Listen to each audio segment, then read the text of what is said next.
To make your first practice set, you are going to want to go to Google Classroom and then select the practice set link from the left side menu. Once you do that, you can click on the three lines up here. That will close this menu and give you more workspace. And then you will want to hit Create.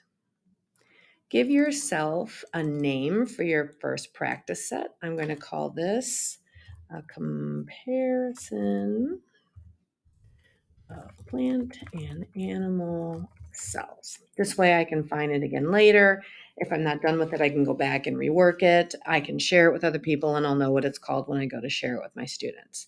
I'm going to type my first question and decide how I want it to be answered. I could choose short answer, or I could use single cell or multi-select. I'm going to go ahead and go with short answer because I want the students to actually have to think instead of just typing things in. Now I might want to go in there and give it a bunch of different spellings and such so that if my kids make mistakes, it will check and verify those things. Now, this is where the power of practice sets comes in.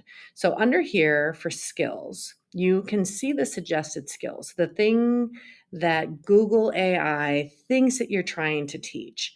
And so it's kind of picking up on the fact that I want to talk about the components of a plant cell. So I would click on this. And what it's going to do is it's going to provide me with some resources. If I want to see what the resources are, I can click on where it says video, and you'll see that I have these two different choices here for videos that it has decided to provide for me. I can drag these into whatever order I want them to be in, so it might be the first thing that the students see. If I click on this plus sign right here, the two options that I currently have are hint, where I can give the students a text hint. Think about what makes plants green, and then save it. Or if I wanted to, I could also have added a video of my own, but it has to be on YouTube. Once I have this question done, I can also look over here at this extra help.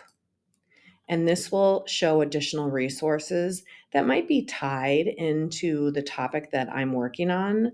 So I can go ahead and if I want to include this resource in this extra help section and move it so that it's something new that the kids will see, I can do so.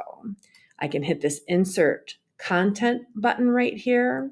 It will allow me to add text or it will allow me to import content. The content that I import, so let's say I put this in there, you'll see it actually takes me to a different feature, which I'm going to cover with you in a little bit. So that content is not a spot where you can actually put in all your own stuff. It's more for you to use to give information to your students that is not an extra resource. Now, I could also add an additional skill here. So maybe I want to add the chloroplast, identify the role of the chloroplast. I could include that skill if I want to, but that's really not what I'm covering. So I'm going to remove that skill. When I'm ready, I go on to my new question. Oh, and up here, I can give my students directions if I want to. So show about cells and just give them more content. If this was a math question, I could actually insert a math formula that I want them to use to be able to answer the rest of the questions. There's actually a pretty slick math keyboard that you can use that will give you advanced functions and symbology and all the things that math teachers know that I don't understand. So then I go down and I'm going to add another question. And so with this question, I'm going to maybe say, what is the purpose of a cell membrane? Okay. And then again, I'm going to come down here and I'm going to search for skills. So I'm going to start to type in and right away explain the structure and functions of the cell membrane. And I'm going to click on that. Once I'm going to look into see what videos it has provided for me. And if I like them, I can keep them. If I don't, I can delete it and then add something else that maybe I have on my own. So maybe I'll do cell membrane, and we'll pick the Amoeba Sisters. Okay.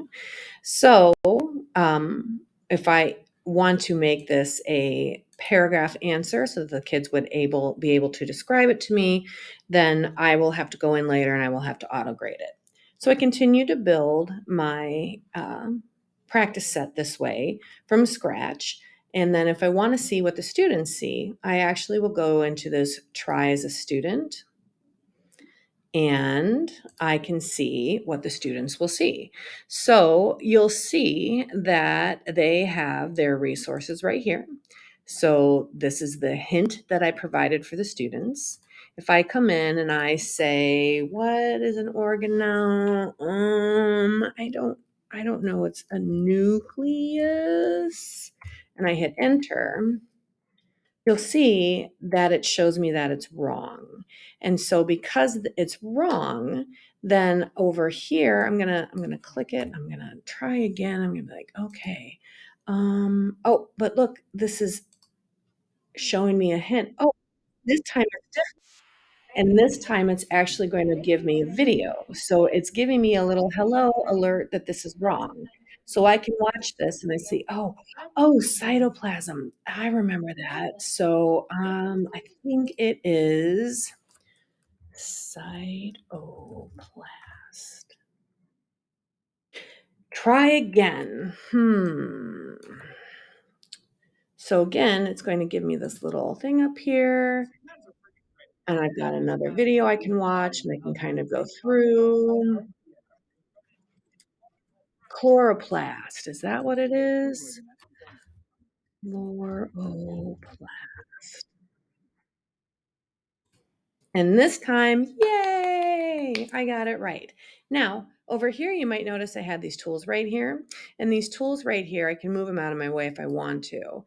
But I do have the ability to show my work. So if I wanted to come in with my mouse and I wanted to draw, oh, well, here's a cell and here's the nucleus and all the other things I can.